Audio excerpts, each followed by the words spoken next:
नमस्कार। हिंदी साहित्य में ना कुछ लेखक ऐसे होते हैं जो कलम नहीं बल्कि आईना उठाते हैं। एक ऐसा आईना जो समाज को उसकी असली बिना सजी सवरी सूरत दिखाता है।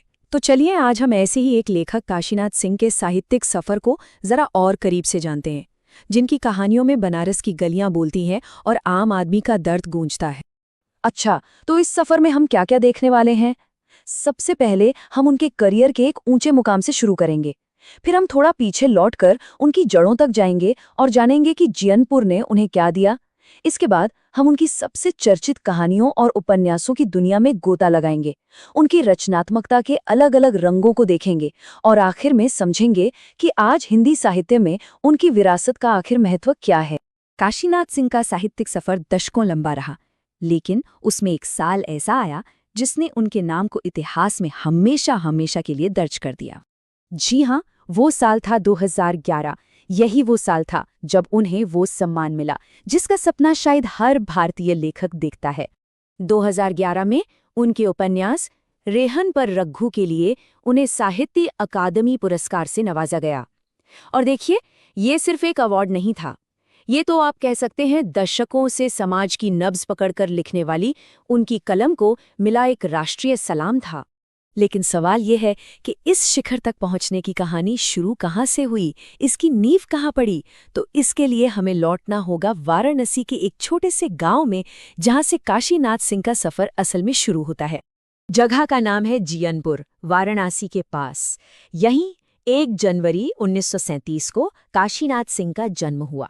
और जानते हैं, ये जगह सिर्फ उनके जन्म का पता नहीं है, ये वो मिट्टी है जिसने उनके लेखन को, उनके किरदारों को, उनकी भाषा और उनके खास त्योहार को गढ़ा है। और ये बात ना बिल्कुल 100% सच है। उनके लेखन में बनारस कोई शहर नहीं बल्कि खुद एक जीता जागता किरदार है। अरे खासकर काशी का 80 को ही ले लीजिए, उसमें तो बनारस की बोली, वहाँ के लोग, उनकी मस्ती, उनका वो फक्कड़पन, सब कुछ ऐसा लगता है जैसे पन्नों पर जिंदा हो गया हो। बनारस उनकी कहानियों का बैकग्राउंड नहीं, आत्मा है। अच्छा, तो अब जरा उनके काम के उस हिस्से पर आते हैं जिसने उन्हें घर घर में पहचान दिलाई, यानी उनकी कहानियां और उनके उपन्यास। उनकी कलम से जो कुछ शानदार रचनाएं निकलीं, उनमें से कुछ प्रमुख हैं, जैसे अपना मोर्चा, जिसने छात्र राजनीति की बेचैनी को आवाज दी। और फिर काशी का 80, भाई उसने तो बनारस के 80 घाट की बहसों के जरिए देश के बदलते मिजाज पर ही एक जबरदस्त टिप्पणी कर दी। और उनके कहानी संग्रह जैसे सदी का सबसे बड़ा आदमी, वो तो आम आदमी की जिंदगी की छोटी छोटी तकलीफों को बड़ी ईमानदारी से हमारे सामने रख देते हैं। लेकिन रुकिए, काशीनाथ सिंह को सिर्फ एक कहानीकार या उपन्यासकार समझ लेना, ये थोड़ी जल्दबाजी होगी। असल में उनकी रचनात्मकता का दायरा इससे कहीं ज्यादा बड़ा था।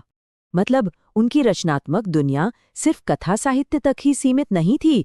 उपन्यास और कहानियों के अलावा उन्होंने संस्मरण लिखे, नाटक लिखे और तो और गंभीर आलोचना और अकादमिक रिसर्च में भी उनका उतना ही दखल था।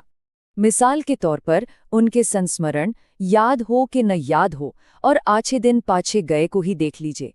ये सिर्फ यादें नहीं हैं बल्कि अपने दौर का एक जिंदा दस्तावेज है। फिर उन्होंने घुआस जैसा नाटक लिखा तो वहीं आलोचना भी रचना है, लिखकर ये भी साबित कर दिया कि वो साहित्य के कितने बड़े पारखी थे। और कमाल की बात तो ये है कि उनका रिसर्च वर्क हिंदी में संयुक्त क्रियाएं जैसे गंभीर अकादमिक विषय पर था, जो उनकी विद्वत्ता का एक अलग ही पहलू दिखाता है।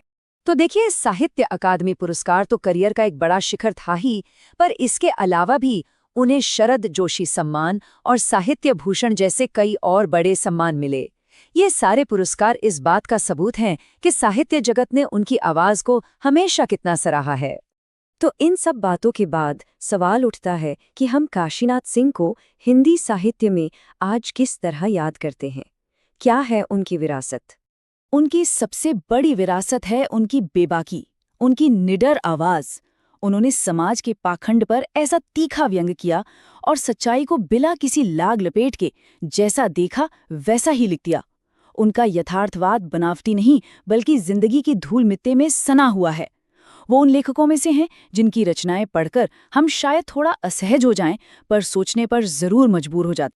पर आखिर में एक सवाल सबके लिए, काशीनाथ सिंह की कौन सी रचना आज भी सबसे ज्यादा प्रासंगिक लगती है? क्या वो काशी का अस्सी है, जिसकी बहसें आज भी उतनी ही सच्ची लगती हैं? या फिर रेहान पर रघु, जो बदलते भारत की चुनौतियों को सामने रखता है? आखिर उनकी कौन सी रचना है जो आज के दौर में सबसे ज्यादा गूंजती है? शायद इस सवाल का सबसे अच्छा जवाब हमें उनकी किताबों के पन्नों में ही मिलेगा।